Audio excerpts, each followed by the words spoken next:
Let's talk a little bit about eyes today. I'm gonna go over some basic stuff and then add a little bit of what I do personally. So the basics of the eyes, they start with the eyeball, and you don't actually need to draw eyeballs, but it is important to understand what is happening here in the relationship between eyeballs and eyelids, because this will change how your drawings look. So first, you have to remember that the eyeball is a sphere. So whenever you're drawing an eyelid, it will follow the 3D structure of the eyeball. So the closer you get to the top or the bottom of the eyeball, the rounder it will look. This is what happens when expressions like this, for example, where the eyes are kind of rested and it looks straight. It is the eyelid getting less and less round because it is resting down. It's coming close to the straight center of the sphere. And when you have a surprised expression, you get that round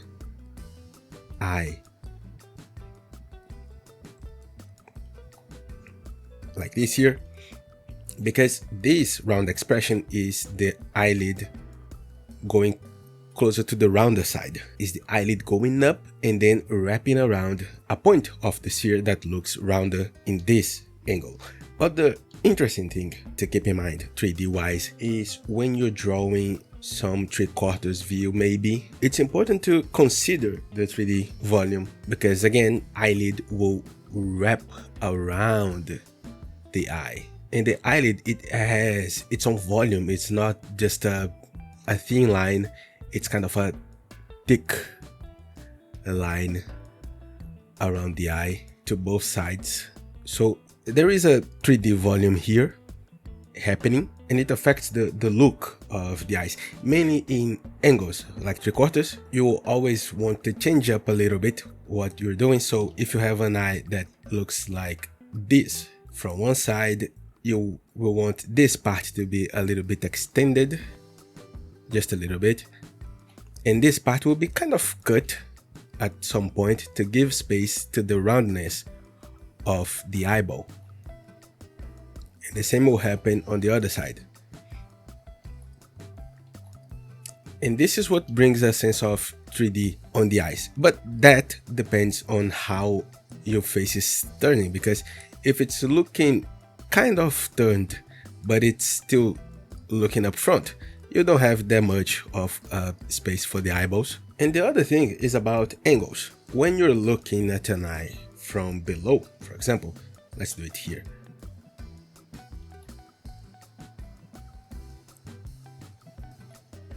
What will happen is the eyelid will turn, because remember, this is a spheric shape. It will round according to the angle you're looking at.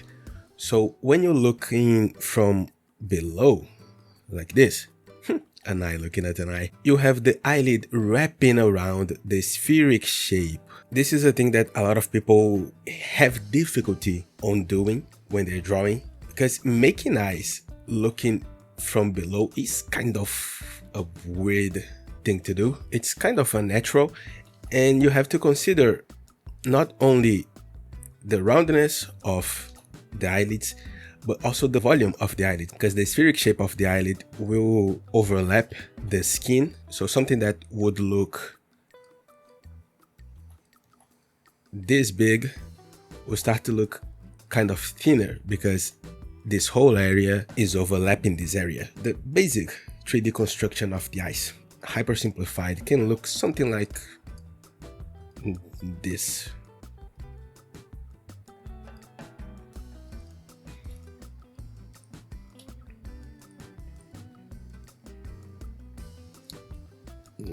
And from here forward, it's just adaptations. And now we're gonna go through the stuff that I do when I'm drawing eyes. First thing, this is the basic structure. If you cut it in half, you have 3 lines on top and 3 lines on the bottom. And this can change in quantity. You can have a lot of variations, like 2 lines or 3 up, 2 down, or even 2 up and 3 down. This is mostly a design choice, and these shapes are your starting point when you're drawing an eye, because they give the information that you need about what are you doing. Let's say I want to draw a tired eye, so I'm gonna draw low eyelids that will look kind of straight because the spheric shape is cut in half, and then I do the lower eyelid rounded, but I don't want it to be too open, it will look weird. And here I put the iris cut down and a big shape for the eyelid and a relaxed eyebrow, not a lot of expression on it. And here we have a kind of tired eye, or I want a more happy, energetic eye. So I make round and high eyelid, round, low eyelid, and put the eye here, not as cut as this one. A smaller volume on the eyelid skin, and a little bit higher eyebrow because this helps expressing the energy. And here we have a block out for a more energetic eye. And one interesting thing is how we cut the iris will affect a lot on how the eye looks, because if I do a wide open eye like this and I make a cut in half eyelid here, it feels like it's looking up instead of looking forward. So you have to always think about how much of the iris are you cutting. If you cut a little bit of the iris, just this volume here, the iris feel kind of rested inside of the eyelids. But if you cut a lot, the eye will feel tired. And if you cut nothing at all, the eye will look surprised. So this is something to keep in mind. If you want to make a character look surprised, you just let space up here and down here. If you want to make the character look tired, you cut a lot.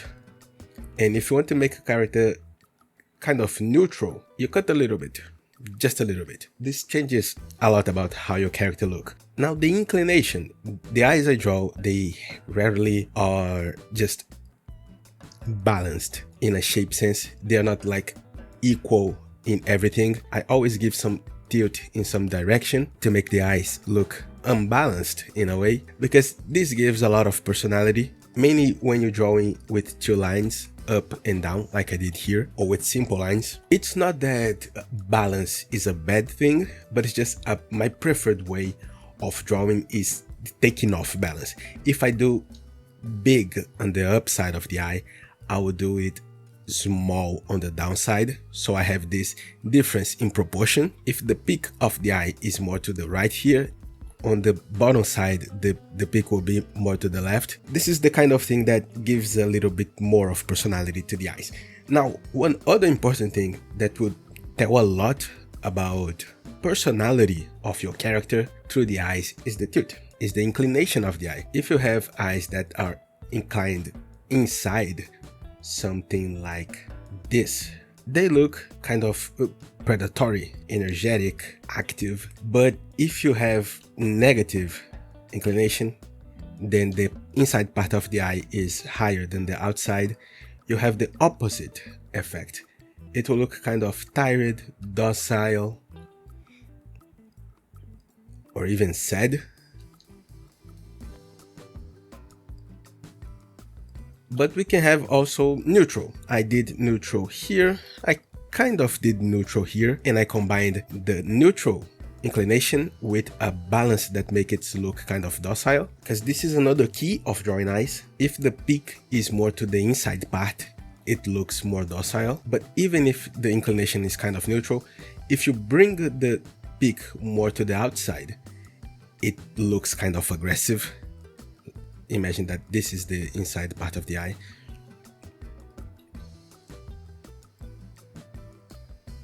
It already looks kind of angry. And the last thing we can change about the eyes is some ideas around shape design. Let's pick this structure here. You can use sharp lines to draw eyes, or you can use kind of more flat lines. These get more serious eyes, or you can use pretty round lines when drawing, and each one of them will bring different identities for your drawings.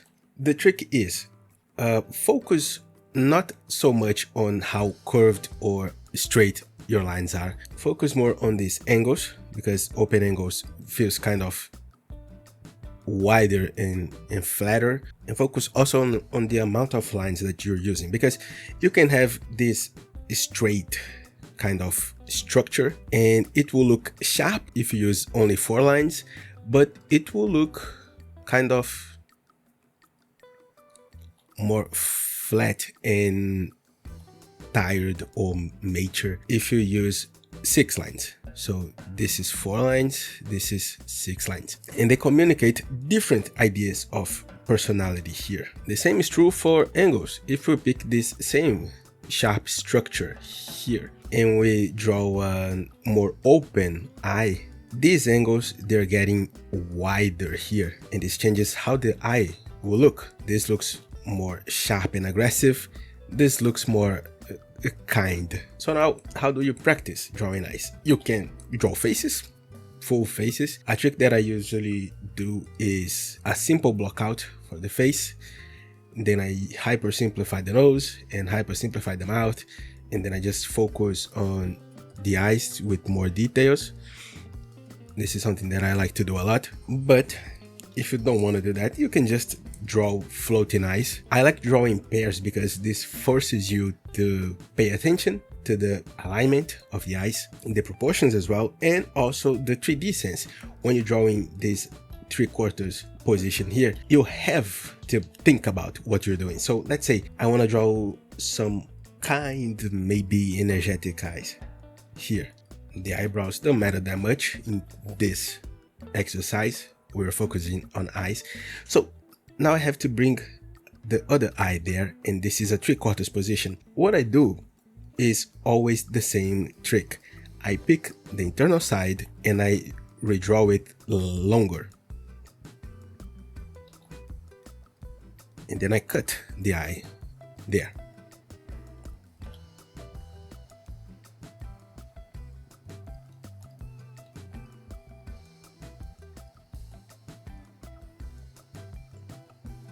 And they kind of look alike already. The thing is, you usually will not draw something that you feel like is right. So after you draw, you take a look and start to adjusting it.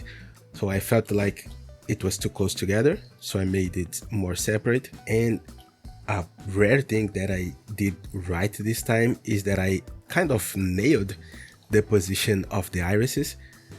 And I'm really proud right now because I struggled drawing eyes. Now let's put some more detailed eyelid volume here so we can replicate it there. And one mistake a lot of people do is replicating the 3D volume of the eyelid on the inside part, but this region is kind of pointing towards us. We'll just see the outline of the eyelid. The 3D volume will come on the outside part, the roundness go. And usually after I do the eye, what I like to do is just closing the shape to see if it feels like a mask. If it's looking like a mask, you did something. And here, if you want, you can add the eyebrows like I did here and here. I put a little bit more of detail, but no line work. Anyways, this is my approach on drawing eyes. The key parts you have to think is the 3D volume. The 3D volume bring roundness, a sense of roundness. So in a spherical shape, the dead center is straight, and the more it goes up or down, the more it will be curved. So you have to keep it in mind. This is also true for angles. So when you're looking at a low angle, you're gonna see the curved part. You're not going to see a straight part. You're going to see a curved part mostly. You can even draw a straight line instead of a inside curved one, like this.